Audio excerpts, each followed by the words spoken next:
हाथी जमीन पर रहने वाला एक विशाल आकार का प्राणी है। यह जमीन पर रहने वाला सबसे विशाल स्तनपायी है। यह एलिफेंटिडी कुल और प्रोबोसिडिया गण का प्राणी है। आज एलिफेंटिडी कुल में केवल 2 प्रजातियां जीवित हैं, लिफ्स तथा लॉक्सोडोंटा। तीसरी प्रजाति मैमथ विलुप्त हो चुकी है। जीवित 2 प्रजातियों की 3 जातियां पहचानी जाती हैं। लॉक्सोडोंटा प्रजाति की 2 जातियां अफ्रीकी खुले मैदानों का हाथी, अन्य नाम बुश या सवाना हाथी, तथा अफ्रीकी जंगलों का हाथी, और लिफ्स जाति का भारतीय या एशियाई हाथी। हालांकि कुछ शोधकर्ता दोनों अफ्रीकी जातियों को एक ही मानते हैं, अन्य मानते हैं कि पश्चिमी अफ्रीका का हाथी चौथी जाति है। लिफ्टिडी की बाकी सारी जातियां और प्रजातियां विलुप्त हो गई हैं। अधिकतम तो पिछले हिमयुग में ही विलुप्त हो गई थीं, हालांकि मैमथ का बौना स्वरूप सन 2000 ईपू तक जीवित रहा। आज हाथी जमीन का सबसे बड़ा जीव है। हाथी का गर्भकाल 22 महीनों का होता है, जो कि जमीनी जीवों में सबसे लंबा है। जन्म के समय हाथी का बच्चा करीब 104 किलो का होता है। हाथी अमूमन 50 से 70 वर्ष तक जीवित रहता है, हालांकि सबसे दीर्घायु हाथी 82 वर्ष का दर्ज किया गया है। 9 आज तक का दर्ज किया गया सबसे विशाल हाथी सन 1955 में अंगोला में मारा गया था।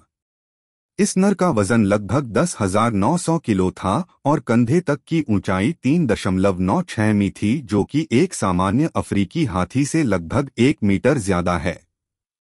इतिहास के सबसे छोटे हाथी यूनान के क्रीट द्वीप में पाए जाते थे और गाय के बछड़े अथवा सूअर के आकार के होते थे।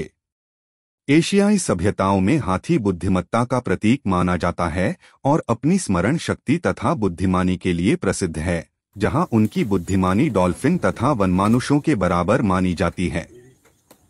पर्यवेक्षण से पता चला है कि हाथी का कोई प्राकृतिक परभक्षी नहीं होता है, हालांकि सिंह का समूह शावक या कमजोर जीव का शिकार करते देखा गया है। अब यह मनुष्य की दखल तथा अवैध शिकार के कारण संकट में है। सूंड हाथी की नाक और उसके ऊपरी होंठ की संधि है और लंबी हो जाने के कारण यह हाथी का सबसे महत्वपूर्ण तथा कार्यकुशल अंग बन गई है। अफ्रीकी हाथियों की सूंड के छोर में 2 अंगुलीनुमा उभार होते हैं, जबकि एशियाई हाथियों में केवल एक ही उभार होता है। एक तरफ तो हाथी की सूंड इतनी संवेदनशील होती है कि घास का एक तिनका भी उठा लेती है, तो दूसरी तरफ इतनी मजबूत भी होती है कि पेड़ की टहनियां भी उखाड़ ले। अन्य स्तनपाइयों के विपरीत, जिनके दूध के दांत झड़ने के बाद स्थायी दांत आ जाते हैं, हाथी के दांत निरंतर बदली होते रहते हैं। लगभग 1 वर्ष की आयु में हाथी दांत के अग्रगामी दूध के दांत झड़ जाते हैं और हाथी दांत उगने लग जाते हैं। किंतु चबाने वाले दांत, अग्रचर्वणक तथा चर्वणक, एक हाथी की आयु में करीब 5 बार या बहुत विरले ही 6 बार बदली होते हैं।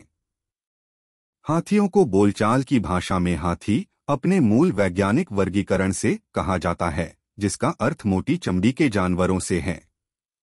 एक हाथी की त्वचा 2.5 सेंटीमीटर तक मोटी होती है।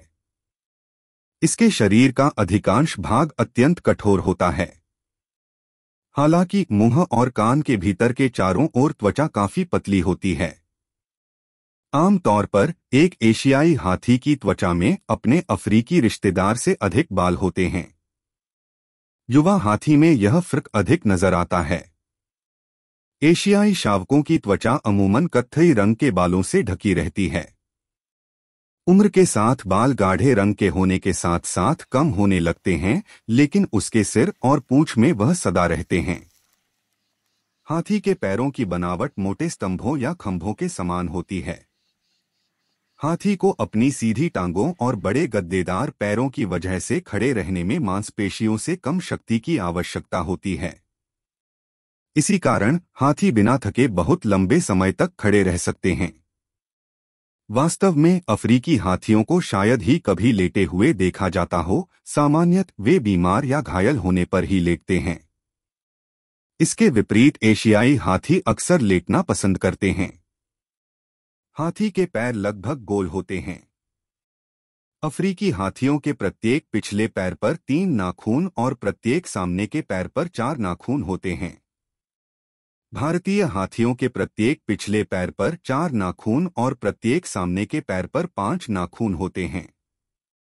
पैर की हड्डियों के नीचे एक कड़ा श्लेषी पदार्थ होता है जो एक गद्दे या शॉकर के रूप में कार्य करता है। हाथी के वजन से पैर फूल जाता है, लेकिन वजन हट जाने से यह पहले जैसा हो जाता है। इसी कारण से गीली मिट्टी में गहरा धंस जाने के बावजूद हाथी अपनी टांगों को आसानी से बाहर खींच लेता है।